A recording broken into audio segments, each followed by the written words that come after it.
بسم اللہ الرحمن الرحیم۔ السلام علیکم، آپ دیکھ رہے ہیں الف نیوز اور میں ہوں آپ کے ساتھ ماجد علی۔ شامل کرتے ہیں آج کی ہیڈ لائنز۔ چین کا متحرک ہدف کو درست نشانہ بنانے والے ہائپر سونک میزائل کا منصوبہ۔ شمالی کوریا میں کرونا بے قابو، فوج تعینات۔ یوکرینی فوجی اڈا روسی میزائل حملے سے تباہ۔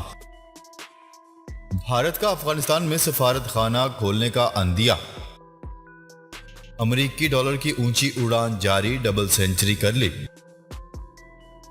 جنرل باجوہ کی عرب امارات کے صدر سے ملاقات، شیخ خلیفہ کے انتقال پر تعزیت۔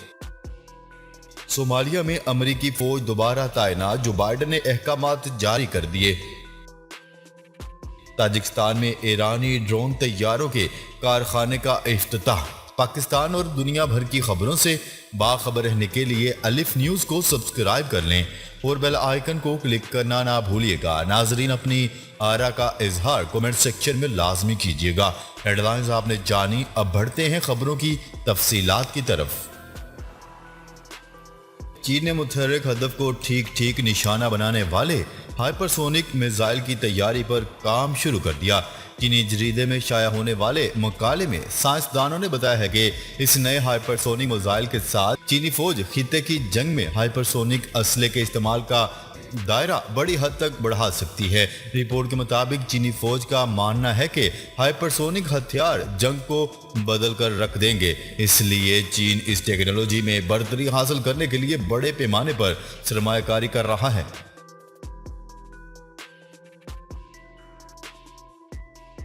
خبر کے اگلے حصے میں بات کرتے ہیں۔ شمالی کوریا میں کرونا وبا کے سائے گہرے ہونے لگے۔ سربراہ کم جونگ ان نے صورتحال پر قابو پانے کے لیے فوج تعینات کر دی۔ غیر ملکی میڈیا کی رپورٹ کے مطابق شمالی کوریا میں کرونا کیسز کی تعداد 3,92,000 تک پہنچ گئی ہے، جبکہ 8 افراد ہلاک بھی ہو چکے ہیں۔ کورونا کے بڑھتے ہوئے کیسز کے پیش نظر شمالی کوریا کے سربراہ کم جونگ ان نے ملک میں کورونا کی ادویات کی مستحکم انداز میں تقسیم کے لیے فوج کو احکامات جاری کر دیے ہیں۔ خیال ہے کہ شمالی کوریا نے گزشتہ ہفتے ہی دنیا میں وبا کے آغاز کے بعد پہلی بار ملک میں کورونا کیس سامنے آنے کی تصدیق کی تھی۔ کورونا صورتحال پر بلائے گئے اجلاس میں کم جونگ ان نے وبا سے نپٹنے کے لیے شعبہ صحت کے حکام کے رد عمل کو انتہائی غیر ذمہ دارانہ قرار دیتے ہوئے ان پر شدید تنقید کی۔ کم جونگ ان نے میڈیکل سٹور 24 گھنٹے کھلے نہ رکھنے پر بھی حکام کو تنقید کا نشانہ بنایا۔ دوسری جانب شمالی کوریا کے پڑوسی ملک جنوبی کوریا نے وائرس پھیلنے پر امداد کی پیشکش کر دی۔ جنوبی کوریا کے صدر کا کہنا تھا کہ اگر پڑوسی ملک رضامندی ظاہر کرے تو اسے کورونا کی طبی امداد فراہم کی جا سکتی ہے۔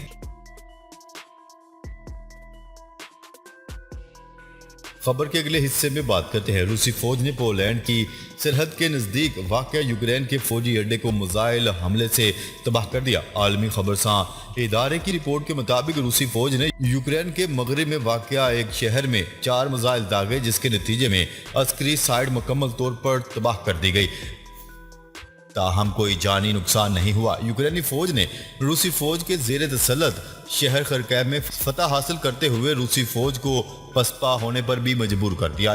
یوکرینی فوج نے خرکیو میں روسی فوج سے قبضہ واگزار کروا لیا اور روس کی سرحد تک پہنچ گئے ہیں۔ فن لینڈ اور سویڈن نے روس کے انتباہ کے باوجود نیٹو اتحاد میں شمولیت کا اعلان کر دیا ہے۔ غیر ملکی میڈیا کی رپورٹ کے مطابق نیٹو وزراء خارجہ نے جلد فن لینڈ اور سویڈن کو فوجی اتحاد کا حصہ بنانے کی خواہش کا اظہار کیا، جبکہ روسی صدر ولادیمیر پوٹن نے سویڈن اور فن لینڈ کی نیٹو میں مجوزہ شمولیت پر کہا ہے کہ اس سے روس کو کوئی خطرہ نہیں سمجھتے، تاہم ان ممالک میں فوجی تنصیبات کی موجودگی پر روس رد عمل دے سکتا ہے۔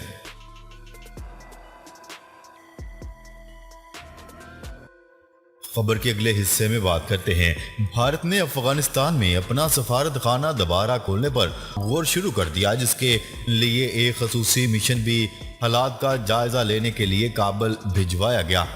عالمی خبرساں ادارے کی رپورٹ کے مطابق بھارت نے افغانستان میں طالبان حکومت کے ساتھ سفارتی سرگرمیوں کی بحالی پر غور کرنا شروع کر دیا ہے اور ابتدائی طور پر افغان اہلکار ہی سفارت خانے میں ذمہ داریاں سنبھالیں گے۔ اس حوالے سے معروف بھارتی اخبار انڈین ایکسپریس نے دعویٰ کیا ہے کہ بھارتی سیکیورٹی اہلکاروں کی ایک ٹیم ورکنگ انوائرمنٹ، امن و امان کی صورتحال اور سفارت خانے کے تحفظ سے متعلق زمینی حقائق کا جائزہ لینے کا کابل بھی گئی تھی۔ انڈین ایکسپریس نے یہ بھی دعویٰ کیا ہے کہ ابھی سینئر سطح کے سفارتکاروں کو بھیجنے کا کوئی منصوبہ نہیں ہے، البتہ ابھی صرف مقامی اہلکار سفارت خانے میں فرائض انجام دیں گے، تاہم ضرورت پڑنے پر کونسلر کی خدمات تک توسیع کی جا سکتی ہے۔ دوسری طرف بھارتی وزارت خارجہ کے حکام نے انڈین ایکسپریس کو بتایا ہے کہ مقامی افغان اہلکاروں کے ساتھ سفارت خانہ کھولنے کا مطلب طالبان حکومت کو تسلیم کرنا ہرگز نہیں ہے، تاحال طالبان حکومت کو تسلیم کرنے کا فیصلہ نہیں ہو سکا۔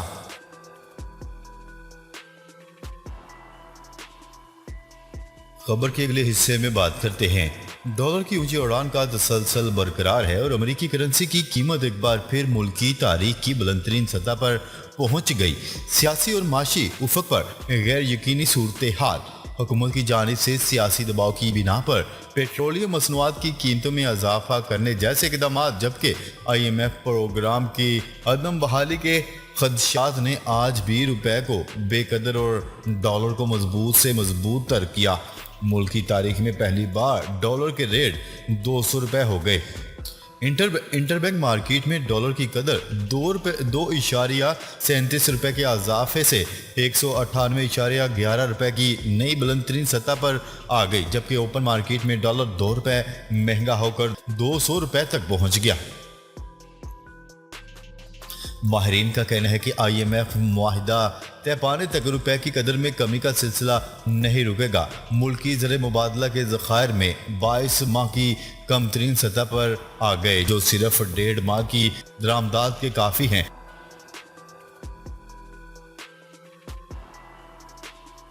خبر کے اگلے حصے میں بات کرتے ہیں۔ پاک فوج کے سربراہ جنرل قمر جاوید باجوہ نے متحدہ عرب امارات کے صدر محمد بن زید ال نہیان سے ملاقات میں شیخ خلیفہ کے انتقال پر تعزیت کی۔ متحدہ عرب امارات کے سفارت خانے کی جانب سے جنرل قمر جاوید باجوہ کے دورہ متحدہ عرب امارات کے حوالے سے بتایا گیا ہے کہ صدر متحدہ عرب امارات محمد بن زید ال نہیان نے آرمی چیف کا استقبال کیا۔ آرمی چیف کے متحدہ عرب امارات کے صدر شیخ محمد بن زید سے ملاقات ہوئی، جس میں جنرل قمر جاوید باجوہ نے شیخ خلیفہ کے انتقال پر تعزیت کا اظہار کیا۔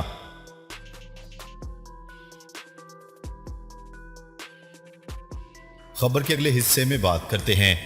امریکی صدر جو بائیڈن نے صومالیہ میں امریکی فوج کی دوبارہ تعیناتی کے احکامات جاری کر دیے۔ وائٹ ہاؤس کے مطابق امریکی فوج صومالیہ میں دہشت گرد تنظیم الشباب کے خلاف مقامی فورسز کو مدد فراہم کرے گی۔ اس مقصد کے لیے 500 امریکی فوجی صومالیہ میں تعینات رہیں گے۔ واضح رہے کہ سابق صدر ڈونلڈ ٹرمپ نے صومالیہ سے تمام امریکی افواج کو وطن واپس بلا لیا تھا۔ اس وقت وہاں 700 امریکی فوجی تعینات تھے۔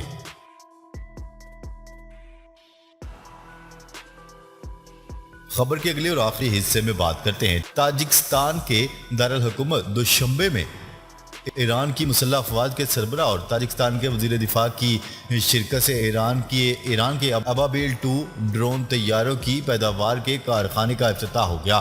ایران کی مسلح افواج کے رابطہ دفتر کی رپورٹ کے مطابق افتتاحی تقریب سے خطاب کرتے ہوئے ایران کی مسلح افواج کے سربراہ میجر جنرل باقر نے اس افتتاح کو دونوں ملکوں کے درمیان دفاعی تعاون میں سنگ میل قرار دیا اور کہا ہے کہ مستقبل میں ایران اور تاجکستان کے درمیان مختلف دفاعی شعبوں میں ہر سطح پر تعاون میں اضافے کا مشاہدہ کیا جائے گا۔ انہوں نے کہا ہے کہ اس وقت ہم اس مقام پر کھڑے ہیں کہ اپنی اندرون ملک ضروریات کو پورا کرنے کے ساتھ ساتھ امن و استحکام کے فروغ کی غرض سے اپنے دوست اور اتحادی ملکوں کو فوجی سازوسامان برآمد کریں۔ قابل ذکر ہے کہ ایران کے ابابیل 2 ڈرون طیاروں کو زمینی کنٹرول مرکز سے کنٹرول کیا جاتا ہے اور یہ طیارے ہیڈ کوارٹر کو آن لائن تصاویر ارسال کرنے کی صلاحیت رکھتے ہیں۔ ناظرین، اب تک کے لیے اتنا ہی۔ مزید خبریں لے کر بہت جلد آپ کی خدمت میں حاضر ہوں گے۔ تب تک کے لیے اپنا خیال رکھیے گا۔ اللہ نگہبان۔